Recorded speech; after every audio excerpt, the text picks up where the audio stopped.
David Gilmour's stinging three-word assessment on a Pink Floyd reunion. When it comes to the possibility of a Pink Floyd reunion, David Gilmour, the legendary guitarist and a key figure of the iconic rock band, has delivered a brutally honest three-word statement. At 79 years old, alongside his 63-year-old wife, Polly Sampson, Gilmour engaged in discussions covering topics such as their 31-year marriage, photography, and notably, the future of Pink Floyd. During a recent interview with The Telegraph, Gilmour was directly questioned about the possibility of reconciling with his longtime bandmate Roger Waters, and his response left no room for misinterpretation. He stated there is no possible way that such a reunion could occur. David Gilmour and Roger Waters, aged 82, represent the two creative pillars that propelled Pink Floyd to extraordinary heights.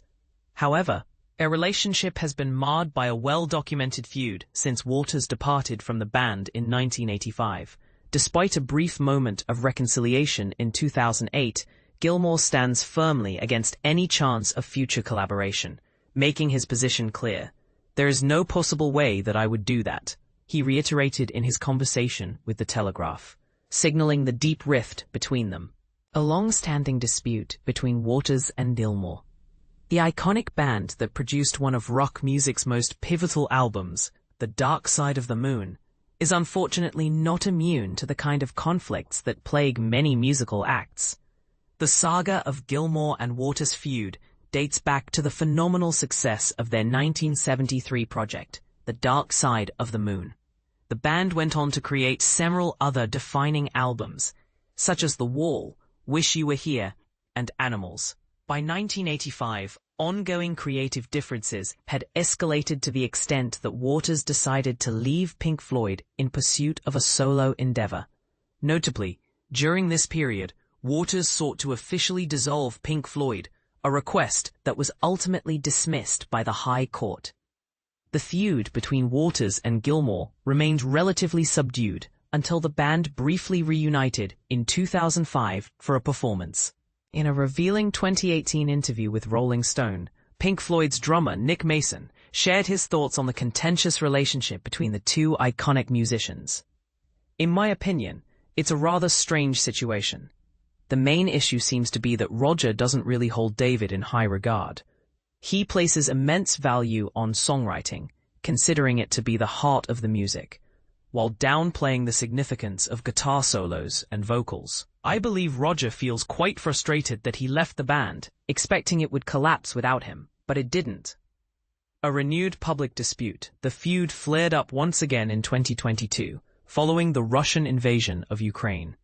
Waters publicly expressed his discontent over Gilmour and Mason's choice to release a protest song featuring Ukrainian musician Andriy Shlivanuk.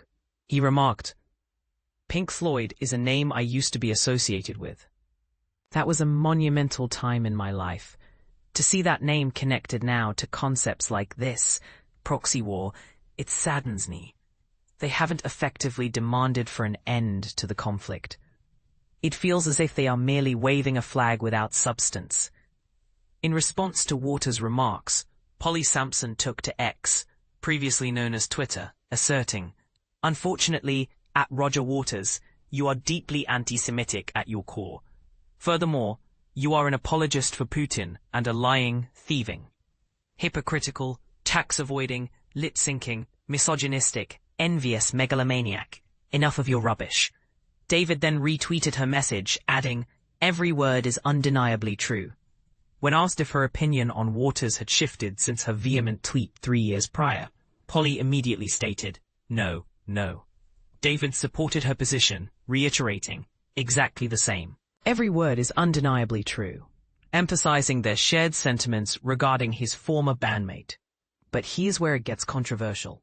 Could the long-standing rivalry ever evolve into something more amicable, especially considering the evolving nature of relationships? What's your take on this? Do you believe time can heal such divides? Or is this rift truly insurmountable? Share your thoughts.